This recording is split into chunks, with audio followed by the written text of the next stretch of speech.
Sans transition, One Piece. Ça fait un petit moment qu'on n'a pas parlé de One Piece. Enfin, la semaine dernière, on a parlé du live action One Piece. Mais on va parler du manga One Piece avec le fameux flashback. Un des plus longs du manga, si ma mémoire est bonne, si les infos sont correctes. C'est achevé, hein, donc je sais pas comment on va appeler ce flashback de Loki. Flashback de God Valley. Flashback d'Harald. De Québec. De Xebec. De l'âge d'or. De Rox. On va appeler ça le flashback le flashback du flashback. De Harald. C'est terminé avec le chapitre 1171. Donc, on s'est dit qu'on avait peut-être dressé un petit bilan de nos impressions autour de ce flashback. Qu'est-ce qu'il en a pensé de Dark Horse? Bon, moi, vous avez suivi mes revues, évidemment, mais on va pas en parler. Bon, ça, sur l'avis que je vais te donner dans les anciens podcasts, très cool. Beaucoup d'informations, des bons personnages. C'était un petit vent frais parce qu'on quitte un peu les Mugiwara, et comme on l'a déjà dit entre nous, c'est mieux sur les Mugiwara, par moment. Moi, j'ai préféré découvrir Québec, découvrir tout cet accident de God Valley. C'était très très cool. Voilà. Maintenant, j'ai hâte un peu de voir ce qu'il va donner pour les prochains chapitres. Là, dernier chapitre, donc on retourne un peu sur Luffy, sur Loki, sur tout ça. Je vais pas dire que ça m'a un peu fait chier, mais... Je suis plus dedans, ouais. C'est trop longtemps, attends, il se passait quoi déjà et tout En fait, c'est triste. Et je vais pas me faire des copains, mais là, je revois Luffy, ça me fait un peu chier, franchement. Luffy, je sais pas, je suis plus dans le mood de Luffy, j'ai plus ce truc... Je pense que je me demande si au final le Gear 5 ça a pas niqué Luffy. Ah si. Je me demande si ça l'a pas niqué. Parce que si vous suivez les vidéos chez Fotaku ou Spatule Bro, mon avis rejoint très souvent celui du chef. Mais ouais, moi il me manque ce frisson de héros de shonen. Je n'ai plus le Luffy d'avant, j'ai plus cette patate dragon céleste, j'ai plus les grandes paroles, j'ai plus le Luffy en sang qui, face à Rob Lucci, il a les poings en sol, il galère, il nique ses muscles pour se relever et tout. Tous les enjeux que je trouvais sympas aussi autour des pouvoirs de Luffy, que j'aimais bien, ce soit les effets du gear sur le corps de Luffy, en mode tu réduis ta durée de vie, putain, fais chier, mais plus tu utilises, plus tu te rapproches de la mort, tu vas crever tôt. Bon, je sais plus trop où ça en est aujourd'hui, je n'ai plus ces conséquences-là, le gars, il est en gear 5, ça se tape des barres. Les 5 doyens m'ont fait peur en arrivant un peu sur Egghead. L'ambiance était sombre, il y avait des éclairs, les gens ils mouraient, il y avait des putains de yokai qui apparaissaient. Mais bah ouais, après c'est Bugs Bunny qui se tape, donc ça me fait un peu chier, Looney Tunes. Donc non, ça me fait chier. J'ai envie de retrouver cette vibes un peu de Luffy qui galère, mais j'ai l'impression que je ne l'aurais plus. Ouais. Surtout qu'avec le pouvoir qu'il a, il pourrait être réellement effrayant. En vrai, là, non. Il pourrait faire des dingueries. Ouais. En fait, moi, là, actuellement, j'espère qu'il perdra son fruit du démon d'une manière ou d'une autre, d'une manière temporaire, mais qu'on lui enlève son Gear 5, qu'on trouve un moyen de... Peut-être pas le perdre, mais qu'il se prenne une bonne branlée. Ça pourrait être sympa. De voir que moi, allez, maintenant, je me focus et j'arrête les conneries. Ouais. Et puis, bah, moi, pour revenir sur God Valley, ça m'a un peu déçu, God Valley. Ah oui, bah, un peu, Bah, surtout le climax avec le combat final et tout. Tu sais, tu t'attendais à des plus grosses révélations, des plus gros trucs. Mais il y avait des bonnes idées, mais je trouve bah là comment il finit Xebec, c'était pas mal. Mais le combat final, on va taper plus fort et puis c'est tout quoi. T'as même pas un début de solution quoi que ce soit. Perte d'aura phénoménale de Roger aussi. Ouais. Désolé de le dire, mais là, c'est con parce qu'on voit pas le. Moi, je m'attendais à vraiment parce que quand on l'a vu, on a vu que c'était un bandeur de meufs et tout. Bon, d'accord, ok, c'est normal, le gars il est un peu rigolo et tout parce que voilà, c'est le roi des pirates, il est un peu comique. Et je m'attendais justement qu'il ait, avec l'incident de God Valley, il prenne une espèce de conscience de putain, en fait, le monde c'est des trucs de bâtard. Vas-y, on va trouver le One Piece pour régler la situation d'une manière ou d'une autre, qu'ils soient impliqués dans le truc. Et là, en fait, non, il y a aucun rapport avec le One Piece, quoi. Il y a même pas un début d'indice ou quoi que ce soit qui explique pourquoi Roger est parti à la poursuite du One Piece, quoi. Ça aurait été bien d'avoir quitte à faire un flashback sur tout le monde de l'époque, autant aller là-dessus, quoi. Là, non, bah après, c'est pas moi Oda, c'est pas moi qui choisis, hein, mais peut-être qu'on aura un autre flashback à un moment donné sur les motivations de Roger, mais je sais pas, j'ai dit, j'étais là à la fin, bon, c'était sympa, mais il garde toujours la reine des salopes, on sait pas pourquoi. Il n'y a pas d'excuse pareil, il y avait un moyen de faire un truc pour expliquer un peu le positionnement de Garp. Non. Non, je trouve ça...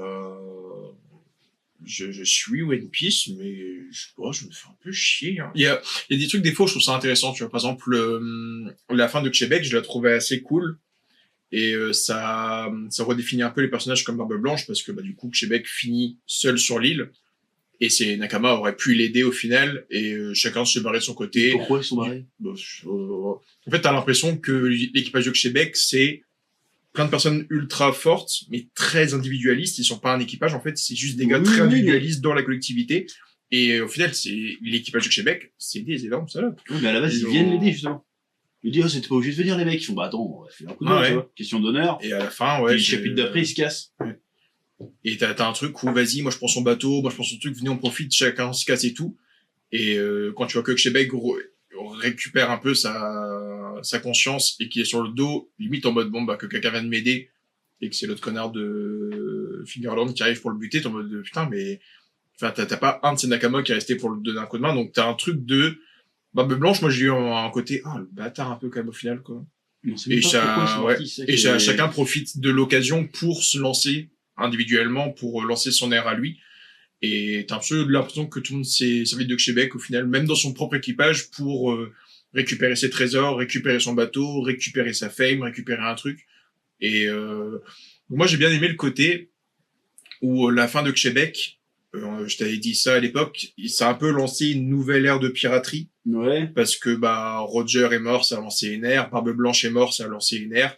Là que Québec meurt, ça a lancé une ère. Ouais. On dirait que tu dis une ère. Non, ça a lancé une ère. Mais ouais, Québec meurt et du coup, son équipage se dissout, chacun prend un chemin et ça va créer les grands empereurs qu'on connaît aujourd'hui. Moi, c'était lui le vrai roi des pirates. Ouais. Ah ouais, carrément. Donc Québec, franchement, merci. Il arrive au boss de fin, il fait attends, je vais revenir m'occuper de ton cul, toi. Ouais. C'est trop fort. Ouais. C'est pour ça qu'après tu retombes à Luffy et tu te dis mais en fait comment dire, il est censé être l'héritier de tout ça, donc il est censé être meilleur que ces mecs-là. Ouais. Et en fait tu te rends compte non, en fait, il est pas meilleur que ces mecs-là. Moi. Ouais. Enfin, il y a termes de puissance, d'accord, de pouvoir peut-être, mais en termes de charisme, je trouve qu'il a perdu. Tu me mets le Luffy d'Enies Lobby. Ouais, je fais ok. Là, ok, c'est l'héritier d'un Xebec, ça passe. Mais le Luffy de Egghead, c'est pas les couilles. Il est là. En fait, le truc moi qui me fait chier avec Luffy, c'est que sur une construction narrative qui dure depuis 115 tomes, je prends le Luffy tome 1 et le Luffy du tome 115, mentalement, dans sa manière de voir les choses et dans sa manière d'appréhender le monde autour de lui. Putain, ce mec est capitaine, quoi. Genre, sur certains aspects, je trouve que, je sais plus, j'avais vu un mec parler ça sur X, où il est en gear fif, et du coup, il se tape des barres face au Gorosei, il se tape des barres face au truc, mais j'ai pas l'impression qu'il s'inquiète d'un Usopp ou d'un Chopper qui, eux, peuvent se faire flinguer à n'importe quel moment. Ah oui, mais sûr, il y a une case qui avait pas mal tourné où tu vois, il y a le Sanji qui s'est vu sa clope, et t'as Luffy qui est blabla, et t'as Vegapunk qui est là. Ouais, c'est ça, mais en fait, moi, c'est ce truc de, après, moi, je suis un border de Naruto, mais je trouve que Naruto a mentalement une plus belle évolution dans sa manière d'appréhender les choses et de voir les soucis d'une manière politique ou autre du tome 1 au 72. Je trouve que j'ai l'impression que Naruto a vraiment grandi, il a vraiment pris un gap. Là, Luffy, je sais pas, j'aurais aimé qu'il ait plus une maturité et un recul de putain, qu'est-ce qui se passe à God Valley, qu'est-ce qui se passe politiquement, qu'est-ce qui se passe au niveau du monde, qu'est-ce qui se passe au niveau de la hiérarchie, c'est qui les bâtards qui contrôlent ce monde, alors que j'ai l'impression que c'est juste et où la bouffe, et l'alcool, et puis... Je suis d'accord et pas tout à fait d'accord aussi, parce que cette évolution du regard de Luffy, on l'a eu quand même, mais sauf que depuis le Gear 5, on n'en parle plus. Ah oui. Quand il arrive à Wano, il est clairement, attends, vous avez plus à bouffer, attends, tu m'as offert un bol de riz. Et là, vraiment, le gars, il va en prison et tout, fait, attendez, il inspire vraiment les gens à se révolter, à gagner leur liberté. Mais à partir de là, c'est la dernière fois qu'il a été un peu badass, tu vois. Là, maintenant, ce jour, poète, machin. Si, il y a eu le moment vite fait à Egghead où il est en train de parler au doyen, genre, on l'a en otage. Mais c'est tout, il y a plus le côté inspirant, révolutionnaire, c'est juste... C'est ça, je dis pas qu'il a zéro évolution sur toute la longueur. Il en a eu. Il a régressé un peu. Il en a eu, même, t'as dit, brûler un drapeau du gouvernement, il l'a pas fait au début, tu vois. Enfin, il a des trucs, Luffy, où, t'es en mode, putain, ok, il y a un petit côté révolutionnaire dans Luffy, il y a un petit côté Dragon dans lui, il y a un petit côté Marine, il y a un petit côté... Et ouais, c'est le côté... Si je prends le Luffy actuel que j'ai à Elbaf et celui du chapitre 1, dans sa mentalité, dans sa manière de voir les choses, j'ai l'impression que je suis revenu au Luffy du tout début, tu vois. J'ai pas l'impression d'avoir un empereur, j'ai pas l'impression d'avoir un... Et même quand je suis les Mugiwara là, je sais pas, il y a pas de... Ils sont pas, le problème, c'est qu'ils sont pas impliqués dans la vraie histoire. Ils sont pas impliqués Ils dans sont là, mais c'est pas leur problème. Ils sont pas impliqués dans les problématiques et ils sont trop forts, quoi. Genre, Zoro, je le vois plus en difficulté, il nique tout le monde. Il se bat contre le chauve, là, du Gorosei, tranquille. Sanji, il fait le taf. Sachant qu'il le gère alors que juste avant, il se tapait avec Robuchi. Ouais. Alors, Ah ouais. Il a pas une goutte de sueur. Donc, je suis en mode, je sais pas, j'ai parlé de ça, ça va faire bientôt 1 an que je fais des podcasts avec vous. J'en ai déjà parlé il y a 1 an. J'ai envie de les voir au sol, j'ai envie de les voir galérer, j'ai envie de les voir perdre. J'ai envie qu'on ait un article un jour de presse dans l'univers de One Piece qui dit les Mugiwara se sont cassés la gueule, leur bateau a coulé, un truc du genre. Je suis en mode oh merde, genre putain ils se sont foirés quoi. Et là j'ai l'impression qu'ils peuvent rouler sur tout, le fils débarque contre des méchants, j'en parle depuis 1 an, ça me fait chier. L'autre problème, et je vous parlais dans ma vidéo là récemment, c'est qu'en fait les chapeaux de paille, c'est jamais le point le plus intéressant des arcs. Ouais. Voir Wano Kuni là, le plus intéressant c'est les feux rouges. Ouais.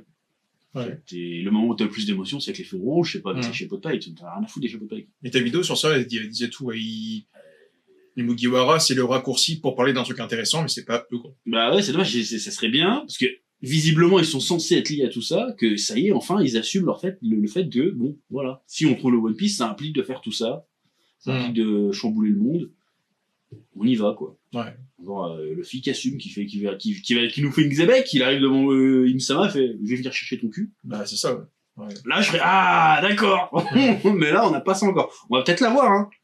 Et puis surtout aussi, le côté, je rajoute du mystère au mystère, ça me casse-couille aussi. Ouais. Mais je trouve qu'il a pas ses couilles d'empereur, le fils, tu vois. Non. En fait, il a son truc rigolo, funny. Mais putain, j'ai envie qu'ils mettent un coup de presse aux responsables.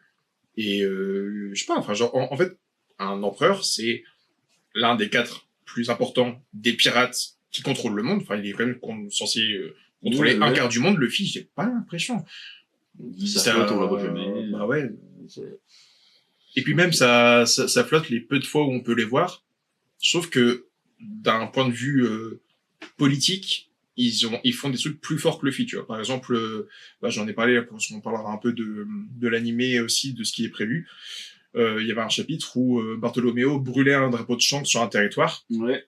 Ce truc-là, sur une guerre de territoire et politiquement parlant, je trouve que ça a limite plus d'impact que ce que fait Luffy à se taper des barres contre Bartholoméo à brûler. Ils ont kidnappé Vegapunk, c'est quand même un vrai truc.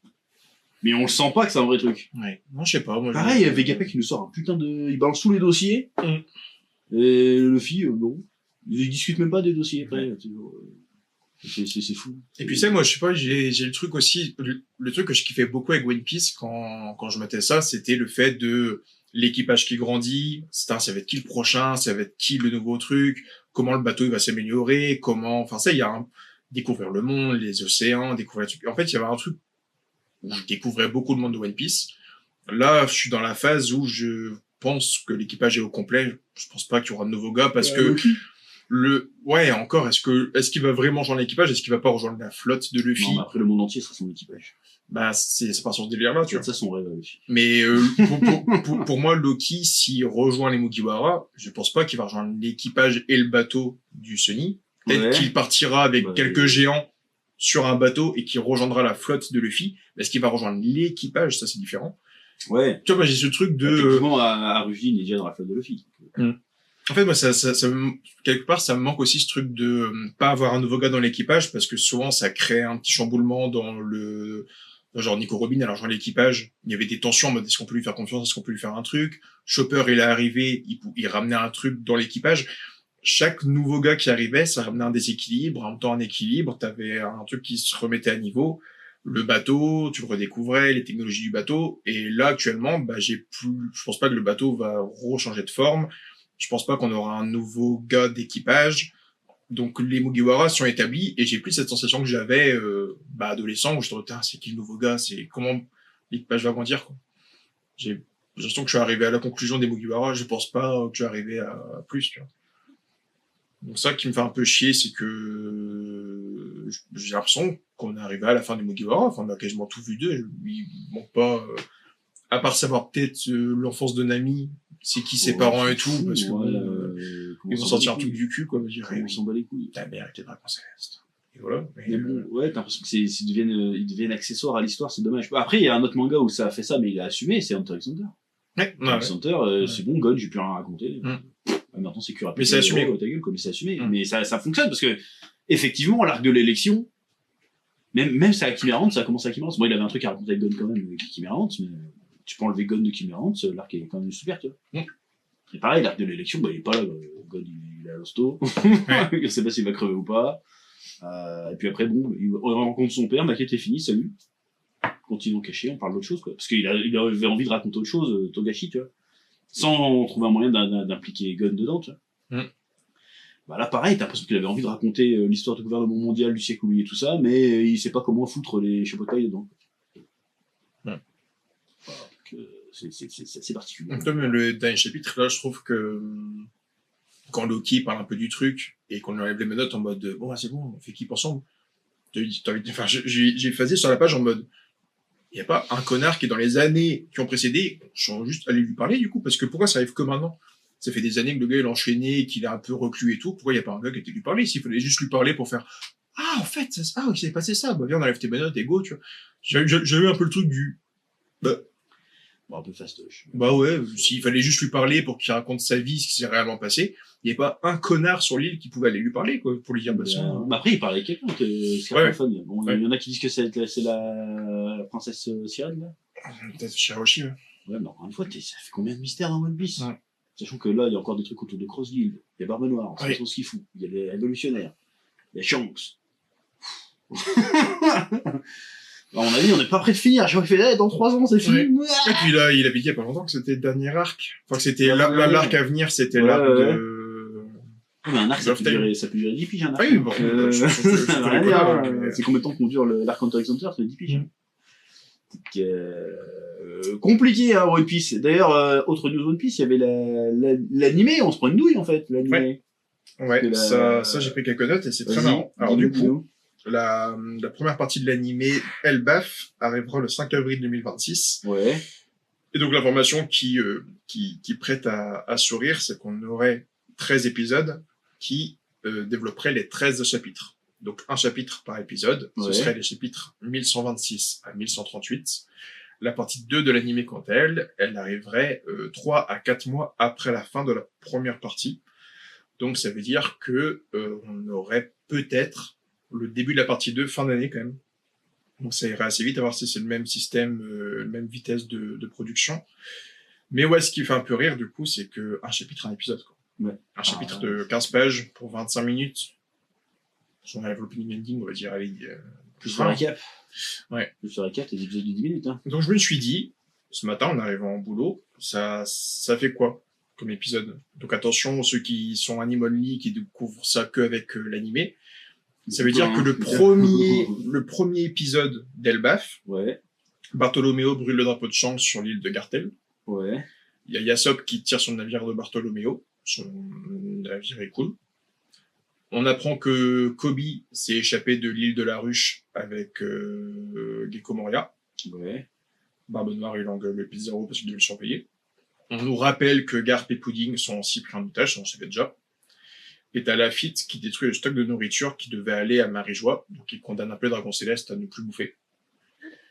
Et t'as Nami qui se réveille au château de Big Stein. Et on est en mode, mais pourquoi Nami se réveille dans un château sur Elbaf en tenue de... Bon, voilà. Les informations là sont très rapides, et tout ça, c'est qu'un seul chapitre, ça doit durer plus de 20 minutes. D'accord, sachant que ça finit en 5 minutes, ce genre de chapitre. Ah vraiment, moi là, ce matin, j'ai lu 7 chapitres, ça s'est lu très vite. Donc forcément, il va y avoir du combat, il va y avoir des trucs, ça va être tiré en longueur. Un petit peu, mais bon, du remplissage utile, quoi, pas du remplissage où on fait 3 fois le même plan sur... tu vois ce que je veux dire? Et c'est pas genre les personnages qui regardent... Ouais. Et le plus drôle, c'est l'épisode... On est plus dans le Club Dorothée, quoi. Ouais, c'est ça. Et l'épisode 2 de Elbaf, ça sera donc le chapitre 1127, et là, du coup, c'est encore plus drôle. il y a Nami et Usopp qui se réveillent dans le château de Bechstein. Et du coup, Nami elle fait bah vas-y, on s'est évanoui parce qu'on a bu la fée verte qui est l'absinthe des géantes. Ils ont foutu une murge sur le Sunny avec les géants. Ça, on l'a vu dans le dernier épisode actuel de One Piece. Donc, c'est pas de la grosse révélation. Ils se sont bourrés la gueule, ils arrivent dans un château, ils sont attaqués par des monstres. Luffy, Sanji, Zoro arrive, ils niquent les monstres. Je l'ai résumé en une ligne. Ouais. Donc j'ai résumé en une ligne et ça doit durer 20 minutes. Nami Usopp se réveille d'une cuite, des monstres attaquent, Luffy, Sanji, Zoro viennent les sauver. Voilà, ça doit durer 20 minutes et je sais pas comment ils vont faire. Oui, parce que ce qu'on espérait du format saisonnier, c'était justement des épisodes plus denses, quoi, et un meilleur rythme. Parce que là, l'animation elle est très bien dans les derniers épisodes, mais c'est un des meilleurs animés actuels. Le rythme est toujours à chier. Ouais. C'est tirant en longueur. Voilà. Après, il y a des scènes qui sont jolies. Moi, j'aime pas trop les scènes du Gear 5 où il se bat dans tous les sens. Non, trop. Ça me fait mal à la tête, je comprends pas. Je suis trop vieux. Je n'arrive pas à suivre. Bon, on avait parlé de ça sur un podcast. Il y a une différence entre avoir une animation ultra fluide et une animation que tu comprends. Ouais. Demon Slayer, c'est ultra fluide, mais Demon Slayer, ce qui est très bon, c'est que Tanjiro, il peut sauter, faire une tornade de feu de la mort qui tue, avec en même temps une forteresse de l'infini qui tourne sur elle-même. Bah, tu sais quand même où est l'ennemi, l'attaque vers quel sens elle va, tu te repères dans l'espace, et One Piece n'a pas ça. Non. Le fil, il fait il part dans tous les sens, et t'es en mode, pas que le film, parce que même j'ai vu le combat Zoro King, je comprends rien, ce qui se passe, c'est joli, il y a des lasers, c'est impressionnant, mais... T'as le truc là où tu dois prendre du recul sur ton écran et faire, attends, ça part dans quel sens? Ah ouais, moi ça me fait mal à la tête. Donc One Piece c'est bien animé, mais je préfère Demon Slayer dans son animation où je sais où je suis dans l'espace par rapport à l'ennemi. Enfin, pas pour Demon Slayer, parce que tout le monde va parle, mais tu me parais, tu prends n'importe quel autre animé avec une animation un peu stylée. Jujutsu, je me repère mieux dans l'espace. Jujutsu Kaisen, c'est beaucoup. Ah, bah, il y a des scènes quand même qui sont un peu compliquées des fois. Mais quand même, globalement, tu comprends ce qui se passe, quoi. T'as pas le tournis, quoi. Et le dernier exemple pour finir, parce que j'ai fait celui-là aussi, l'épisode 3, découverte rapide d'Elbaf. T'as un géant qui croise Mugiwara qui dit attention, n'allez pas vers là-bas parce que là-bas il y a des super gardiens de la mort qui tuent, qui peuvent flinguer n'importe qui. Le fille fait oh bah trop cool. Le fille il court, il se prend un miroir, ça se fissure, pof, il tombe dans une pièce un peu chelou où là c'est des pièces un peu plus voilà, c'est résumé en une ligne, ça doit durer 20 minutes. Donc ce rythme-là fait peur. Bah c'est-à-dire qu'ils vont faire du filler sans faire du filler, quoi. C'est ça. Ils vont rajouter des scènes qu'il n'y a pas dans... Parce qu'en fait, ils allaient trop rattraper le manga. C'est ce qui est étonnant, parce que le manga est pas si souvent hiatus que ça, quoi. Bah non. Une pause par mois, quoi. Ouais. Quoique là, il va y en avoir 2 d'affilée, là. Bon, surtout que, comme t'as dit, quitte à passer en saisonnier, fais un rythme... le but, c'est d'avoir un rythme plus cool, là, le rythme est un peu bizarre. Et en parallèle, on n'a pas de nouvelles de The One Piece, hein. Ça fait 3 ans qu'on l'attend, hein. Pas de nouvelles. De soi-disant la version ultime. 8 Studios. De 8 Studios, ouais. Ça, c'est très bizarre, ouais. Donc on se sent un peu niqué. Bon, moi, je suis pas un aficionado de la version animée, de toute façon, parce que la flemme. À cause de ce rythme, parce que j'avais essayé à une époque de faire des revues de l'animé aussi, putain, c'est pas regardable. Je suis désolé, hein, il y a des trucs, c'est pas regardable. Alors, il y a des scènes qui sont cool, que j'ai vu quand même, c'est le flashback de Kuma, tout ça. Mais sinon, la plupart du temps, c'est regardable, il faut sur 5, quoi. C'est chiant, quoi. Ouais. Et puis ouais, One Piece, ça devient un sacré truc. Moi, je sais que j'ai un peu de mal. T'as l'anime One Piece. T'as les épisodes spéciaux qui réaniment des anciens arcs épisodes de One Piece. T'as les films. T'as des OAV qui réadaptent eux aussi certains arcs de One Piece. Donc t'as des hors-séries qui réadaptent, mais t'as aussi des OAV qui réadaptent. T'as des épisodes de base. Enfin, ça commence à devenir un truc là où t'es en mode oh la vache. Mais là, maintenant, c'est plus de saisonnier. Enfin, c'est plus du fleuve, ça passe en saisonnier. Mais les saisonniers, il arrête chelou d'un chapitre, un épisode. Enfin, ça devient compliqué, ça devient un peu indigeste. Il y a un côté, ils sentent que la fin arrive, et on va quand même tirer sur la corde avant que ça arrive, quoi. Ça reste une très bonne œuvre, hein, mais c'est que moi, ça me perd. Ça me perd. Ouais, bah bon, après, on peut pas demander à un truc aussi long d'être parfait tout le temps, hein. Mais bon, quand même, quoi. Pour revenir à l'arc en cours, je trouve dommage qu'on fasse tant de détours. Et que surtout, les chevaux ne soient pas vraiment impliqués. Ça serait bien de les impliquer enfin réellement dans l'histoire. Pour que ça soit... Moi, je trouve une scène où Luffy menace Im-sama directement. Ah non. Voir, tu te souviens de moi? Je vais venir te poter le cul. Ouais, il parle pas comme ça, Luffy, mais un truc dans le genre, ça serait tellement stylé. En fait, ça fait longtemps que j'ai pas eu un frisson shonenesque. De la part de Luffy. Ouais. Avec ses becs tout le temps. Mais avec Luffy, t'es là, bon... Tu sais que ces frissons de Luffy contre Lucci, à l'époque. Ouais. Ce frisson de la patate sur un dragon céleste, le frisson quand il frappe le mec avec ses ressorts, qui est Bellamy. Bellamy. Toi, C'est ça, Bellamy, ouais, ouais. ça, juste ces frissons de me dire, oh, le fils de pute, incroyable, tu vois. Ouais. Je ne l'ai plus, ce truc. Même quand il tape dans la cloche d'or. Tu les entends, les cloches. C'est un... Bah, bon, voilà. Bon, voilà, moi, Ouais. ce truc-là, je trouve ça un peu dommage, mais rendez-moi le film bien shonen, quoi. Un héros de shonen. Voilà. Et ben, on en reparlera prochainement. Ouais, carrément. On va se faire insulter dans les commentaires. C'est Oui. parti. Mais c'est pas grave. Et on s'en Moi, fout. j'aime bien. Ouais. Oh, c'est très cool, je dis pas le contraire. Mais, attention. Et